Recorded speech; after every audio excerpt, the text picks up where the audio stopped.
saya ingin menyampaikan beberapa hal sebagai respons terhadap perkembangan situasi politik terkini. Juga sekaligus untuk mengklarifikasi sejumlah pemberitaan yang tidak benar, apakah itu hoax atau pemutarbalikan fakta yang beredar luas belakangan ini di berbagai media, termasuk media sosial.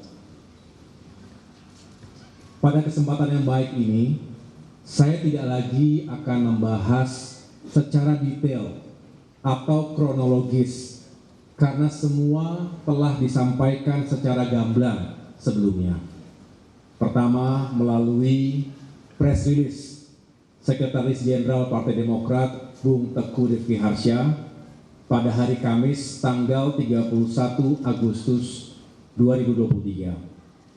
Yang kedua, pada rapat atau sidang Majelis Tinggi Partai Demokrat yang digelar pada hari Jumat tanggal 1 September 2023, di mana Ketua NTP yaitu Bapak SBY yang secara langsung memimpin juga menyampaikan sikap dan posisi Partai Demokrat terkait dinamika politik yang terjadi begitu cepat dan mengejutkan, khususnya tentang nasib dan masa depan koalisi perubahan untuk persatuan. Saya bisa memahami dan merasakan apa yang ada di hati dan pikiran para kader Demokrat. Berkecamuk, juga beraduk antara marah, kecewa, juga sedih. Ada yang memilih untuk diam, tapi tidak sedikit yang kemudian mengekspresikannya di ruang publik. Sekali lagi saya bisa merasakannya. Namun saya mengajak kita semua untuk sabar dan ikhlas menerima kenyataan ini. Pasti ada rencana Tuhan yang jauh lebih baik untuk kita semua. Mungkin saat ini kita belum tahu persis apa bentuknya. Tapi yang jelas sebagai pemimpin, sebagai Ketua Umum Partai Demokrat, saya bangga sekaligus terharu atas ketegaran, kesetiaan, soliditas, dan solidaritas seluruh kader dan simpatisan Partai Demokrat dalam menghadapi ujian dan tantangan ini. Saya juga berterima kasih karena itu semua yang telah membuat perahu besar ini tetap kokoh di tengah-tengah badai. Saya juga menyampaikan terima kasih secara tulus kepada para tokoh, para sahabat, dan berbagai kalangan masyarakat Indonesia yang telah menyampaikan simpati, doa, serta harapan baiknya untuk saya pribadi dan Partai Demokrat.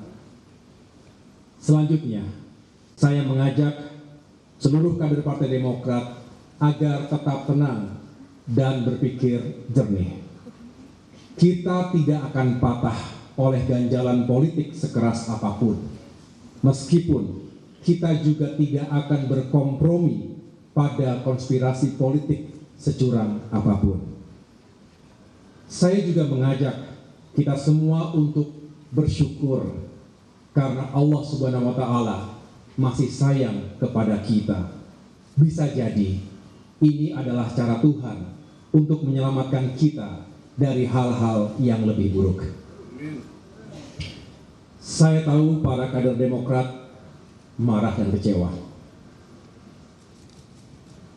Marah dan kecewa bukan karena ketumnya tidak menjadi cawapres, tapi karena perjuangan Demokrat telah dilukai oleh mereka yang tidak jujur, serta telah melanggar komitmen dan kesepakatan. Bagi Demokrat ini sesuatu yang fundamental.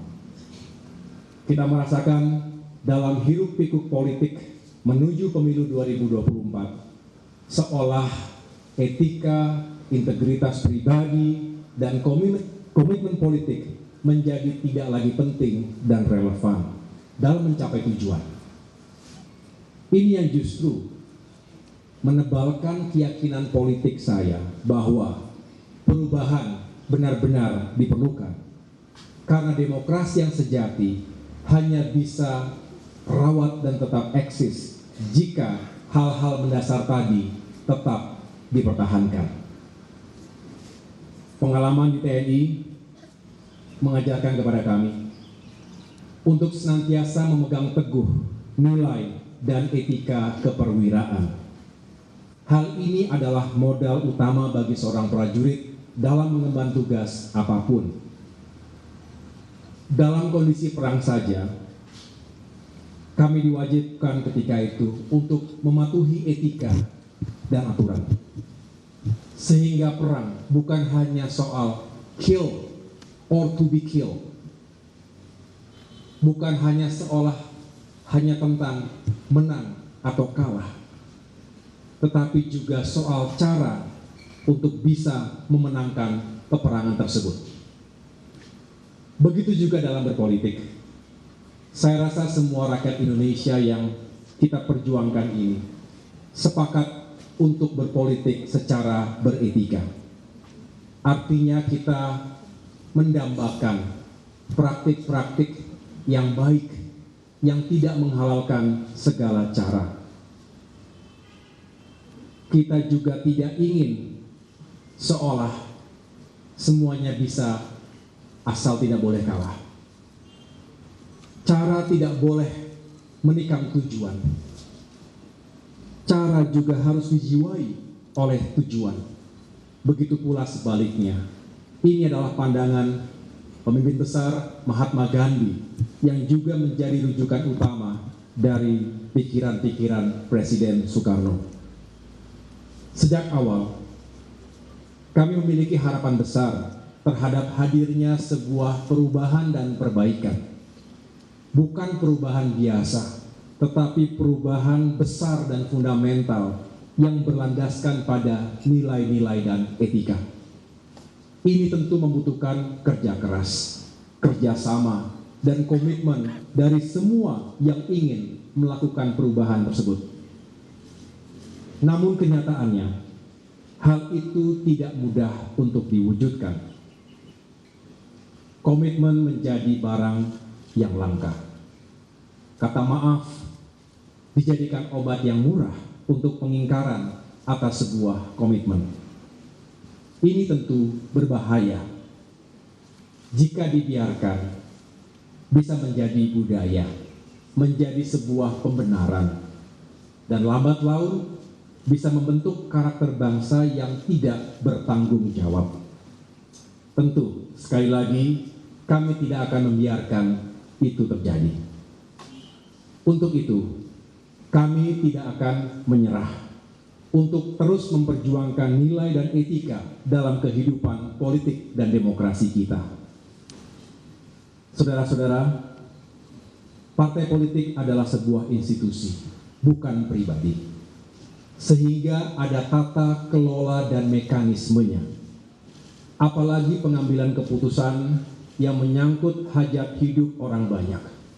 Memilih pemimpin, utamanya calon presiden dan calon wakil presiden yang kelak akan bertanggung jawab atas lebih dari 270 juta jiwa. Tidak bisa hanya diputuskan begitu saja dalam hitungan menit oleh segelintir orang. Sesuai dengan konstitusi Partai Demokrat, tentu harus dimusyawarahkan terlebih dahulu dan dibicarakan dalam wadah majelis tinggi partai. Sejak awal pula, Partai Demokrat telah mengingatkan untuk tidak sekali-kali melakukan fait accompli atau dalam tanda kutip memaksa Partai Demokrat untuk menerima sebuah keputusan yang sepihak tanpa melibatkan partisipasi dalam pengambilan keputusan tersebut. Dasarnya adalah mutual trust, rasa saling percaya, juga semangat keadilan dan kesetaraan yang menjadi titik temu perjuangan. Bagi kami lebih baik untuk bersepakat. Saya ulangi, lebih baik bersepakat untuk tidak sepakat. Agree to disagree. Daripada dipaksa menerima keputusan yang kami sendiri tidak terlibat dalam prosesnya. Inilah substansinya teman-teman sekalian.